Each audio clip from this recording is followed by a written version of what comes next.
Isang mapagpalang umaga po sa ating lahat. Muli ako si Mia Pasyan and welcome to our daily devotion with Pastor Russell Ocampo. And today is November 2, 2025 and our topic is all about ano ang kahalagahan ng virgin birth. So, ang ating concept is all about virgin birth, pagkapanganak ng Birheng Maria. So, ang virgin birth ay nagtuturo na si Jesus ay ipinaglihi ni Maria sa pamamagitan ng banal na espiritu, kahit wala siyang asawa o ama sa laman. So, pinapatunayan nito na si Kristo ay tunay na Diyos at tunay na tao.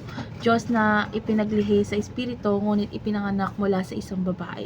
Mahalaga ito sa Ebanghelyo dahil pinapatunayan nito ang kanyang kabanalan, pagiging walang kasalanan at pagiging karapat-dapat bilang ating tagapagligtas at korderong walang dungis. So our Bible readings for today is all about Luke chapter 1 verse 34 to 37, ASND version.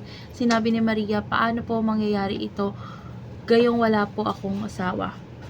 Sumagot ang anghel, bababa sa iyo ang banal na espiritu at mapapa sa iyo ang kapangyarihan ng kataas-taasan. Kaya't ang ipapanganak mo ay tatawaging banal, anak ng Diyos, sapagkat walang imposible sa Diyos. So, dadako na tayo sa ating teaching. So, yung first teaching is God fulfill His promises. So, ipinapakita ng virgin birth na tinutupad ng Diyos ang kanyang mga pangako, gaya ng sinabi niya sa mga propeta noon paman. So, pinatunayan niya ito kay Maria nang ipanganak si Jesus bilang sagot sa kanyang plano ng kaligtasan. So, ang Diyos ay tapat at kailanman ay hindi bumibigo sa kanyang salita. Second is God can do all things. So, ang virgin birth ay patunay na walang imposible sa Diyos.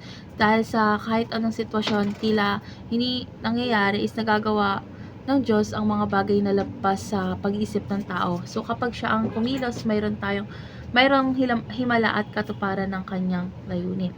And last is God sends a sinless Messiah. So, dahil pinaglihi si Jesus sa pamamagitan ng banal na espiritu is hindi niya naman na sa kasalanan ng tao. So, siya ang banal at perpektong tagapagligtas na kayang tubusin ang makasalanang sangkatauhan. So, ang kanyang kabanalan ang dahilan kung bakit siya lamang ang karapat-dapat magbayad para sa ating mga kasalanan. So, dadako na po tayo sa ating application. So, yung first application is trust God for His salvation. So, dapat tayong magtiwala sa plano ng Diyos para sa ating kaligtasan, gaya ng tiwala ni Maria sa kanyang salita. So, ang kaligtasan kasi ay hindi galing sa ating mga gawa, kundi sa kanyang biyaya. So, kung siya ang nagbigay ng daan patungo sa langit, makakatiyak tayong ligtas tayo sa kanya. Second is trust God for His sincerity. So, totoo at tapat ang Diyos sa lahat ng kanyang sinasabi. So, hindi siya nagsisinungaling o nagbabago ang isip. Kung may sinabi siya, tiyak na tutuparin niya ito. So, tulad ni Maria, dapat tayo sumampalataya kahit hindi pa natin nakikita ang resulta. And last is trust God for His sovereignty. So, ang Diyos ang may kontrol sa lahat ng bagay at walang mangyayari na hindi niya pinahihintulutan. So, kahit sa mga sitwasyong mahirap nating intindihin, alam niya ang kanyang ginagawa. So, kapag nagtitiwala tayo sa kanyang kapangyarihan, makakaranas tayo ng kapayapaan at katiyakan.